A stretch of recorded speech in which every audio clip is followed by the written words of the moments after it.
In previous videos, we covered the history of the Qara-Khitai up to the usurpation of power by Kuchlug in 1211, a Naiman Prince who fled Chinggis Khan's conquest of Mongolia. Kuchlug kept the Qara-Khitai Gurkhan, Julagu, as figurehead until Julagu's death in 1213, after which Kuchlug declared himself Gurkhan. It will be his reign as Gurkhan we will look at in this video, and the ensuing Mongol conquest by Chinggis Khan's great general, Jebe Noyan.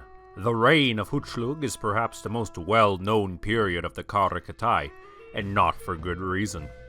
As Chinggis Khan was campaigning in China, Kuchlug largely ignored his old enemy, believing the Khan far too occupied to ever concern himself with Kuchlug. Chinggis Khan, however, never forgot an enemy, and when Kuchlug took control of Qara-Khitai, he ensured the Great Khan's attention would return to him. Kuchlug and the Naiman tribe had been Nestorian Christians, but after Kuchlug married Julagu's daughter, he converted to his wife's Buddhist faith. The Qara-Khitai population was quite diverse, Buddhist Kitans ruling over Turks, Iranian peoples, Uyghurs, shamanists, Christians in small numbers, but mainly Muslims, especially in cities. Not until the final years of the Qara-Khitai were these religious divides an issue. The Kitans had been content to let their subjects worship as they pleased, as long as they paid their taxes. Kuchlug, if the Muslim sources are any indication, developed an intense hatred of Muslims, which further weakens the fractured kingdom he had inherited. First, though, we'll give a brief look to Kuchlug's relations with his western neighbors, the Khwarezmians. From 1143, the Khwarezmians had been vassals of the Qara-Khitai, chafing under their rule and successfully revolting under Shah Muhammad II in the early 1200s. Muhammad's conflict with the Qara-Khitai occurred while Kuchlug betrayed the Gurkhan, and some sources have Shah Muhammad and Kuchlug conspiring together against Gurkhan Julagu, promising to divide the Qara-Khitai between them. If such talks ever did take place, though, there is little evidence to suggest there was any formal agreement. Nonetheless, after Kuchlug captured Julagu, Shah Muhammad took much of the western Qara-Khitai territory, from Transoxania to Fergana. Further, Shah Muhammad requested Kuchlug send to him Gurkhan Julagu. Even though he had been rendered powerless, the Gurkhan still held prestige and was important for legitimizing Kuchlug or Shah Muhammad in the Gurkhan's former territories. Kuchlug held on to Julagu until his death in 1213, though. Angered by the loss of Julagu, Muhammad began raiding Kuchlug's territory. Unable to bring the Khwarezmians to direct battle, a furious Kuchlug challenged Shah Muhammad to single combat. Allegedly, this frightened Muhammad enough that he abandoned the Sirdarya River. Kuchlug then turned his attention back to the religious divides and humanitarian crisis he was artfully developing in the east. Kuchlug's religious fanaticism may be exaggerated in the sources, or a simple misunderstanding on the part of the Muslim writers. Kuchlug had usurped a kingdom which had become cash-strapped due to years of war and loss of valuable Transoxanian territory to Shah Muhammad. Ruling an unstable kingdom, hemorrhaging vassals and territory to the Khwarezmians in the west and the Mongol Empire in the east, Kuchlug sought to fix his financial woes by increasing taxation, both in amount and frequency with which he collected it. As the large urban Muslim population was the wealthiest part of his kingdom, it is natural they felt this taxation extra harshly. So even if this wasn't motivated by religion, Kuchlug's reign was a poor comparison to the former Gurkhans and later Mongol rule, resulting in exaggeration of Kuchlug's religious intolerance as explanation.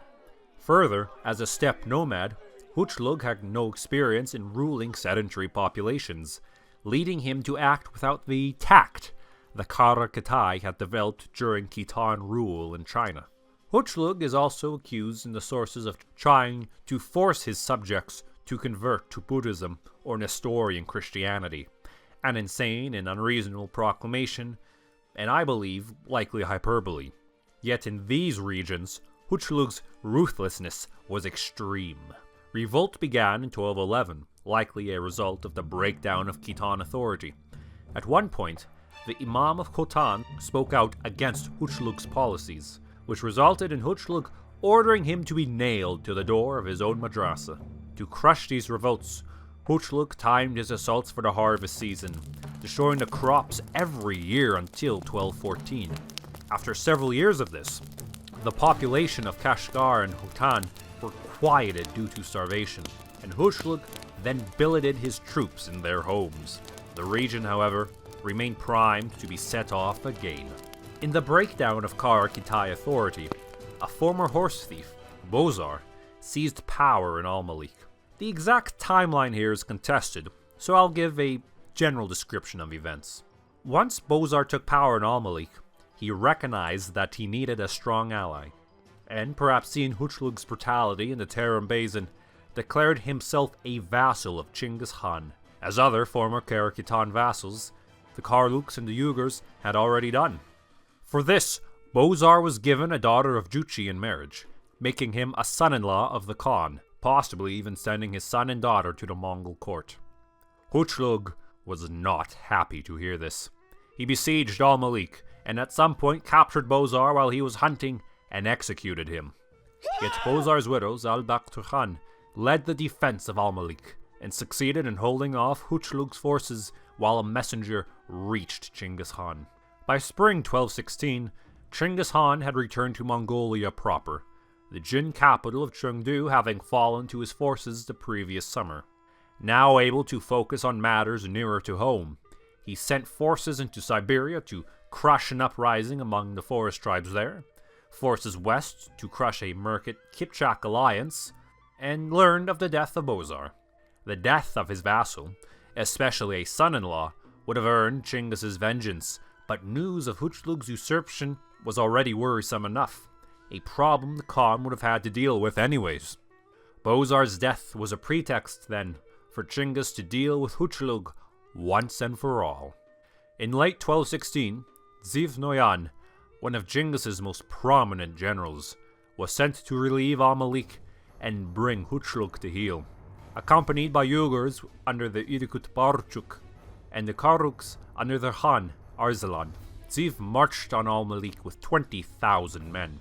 Upon hearing of the swift approach of the Mongol army, Kuchlug abandoned the siege of Al-Malik and fled to the Qara-Khitai capital of Balasagun. With Al-Malik secured, Jebe followed and caught Kuchlug's forces near Balasagun and routed them easily.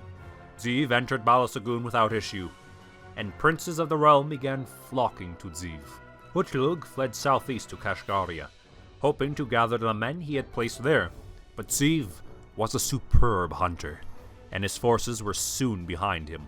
Famously, Jebe issued here a proclamation of religious tolerance.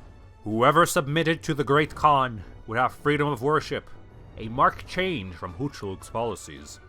The news spread like wildfire, and in a region where Kuchlug was already deeply hated, many willing ears were found. The population rose up and murdered the men Kuchlug had billeted in their homes, and he too was barred from entering any town. Many cities and towns surrendered freely to the Mongols, who were welcomed, not as conquerors, but liberators. Jebe ensured that no looting took place.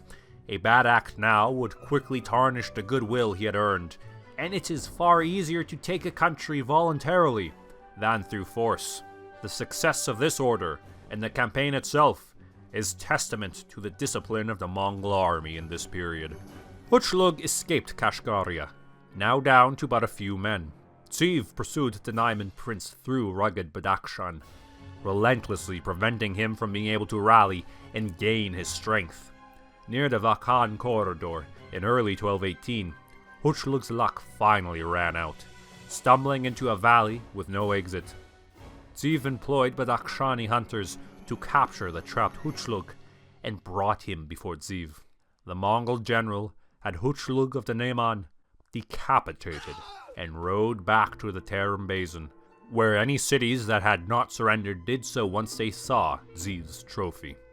With the death of Kuchlug, the last of Chinggis Khan's enemies from before the unification of Mongolia in 1206 were gone, and the remnants of the Qara-Khitai Empire founded by Yelu Dashi in the 1130s were absorbed by the Mongols. Allegedly, Genghis Khan was concerned over Ziv's loyalty after his victory, that he might try to found his own kingdom on the ruins of the Qara-Khitai. However, Ziv eased Chinggis' worries with a gift of 1,000 chestnut horses with white muzzles. Flattered, Chinggis welcomed his victorious general back to Mongolia. Thus, by 1218 the Mongols had, without any great destruction or loss of life, taken control of the eastern portion of the Qara-Khitai and the valuable Silk Road cities of the Tarim Basin, and their rule earned quite a positive reputation compared to the anarchy of the final years of the Qara-Khitai. Perhaps based on the model of Qara-Khitai governance, it is in the former Qara-Khitai territories that we have some of the earliest information on the Mongols setting up administration and sedentary centers, a Darugachi being present in Almalik by 1221. Prior to Kuchlug, Genghis Khan had shown no interest in Qara-Khitai, Ziv's expedition being to punish Kuchlug rather than conquer the realm of the Gurkhans. Nonetheless, with relatively little effort, the Mongols had acquired a great swath of territory. Shah Muhammad of Khwarezmia had been eyeing and now bordered. With the Jin dynasty greatly weakened, yet still unconquered, it is unlikely Genghis Khan had any desire to expand even further west at this time. Yet, while Ziv overcame Kuchlug, Shah Muhammad may have, in 1218 or 1219, fought Juche and Zubutai on their return from defeating the Merkit-Kipchak alliance. And of course, Shah Muhammad's uncle massacred a Mongol-sponsored caravan in Ochar. In short order, the Mongols would now be brought into conflict with Muhammad, bringing their wrath to the Muslim world with much different results than in Qara-Khitai.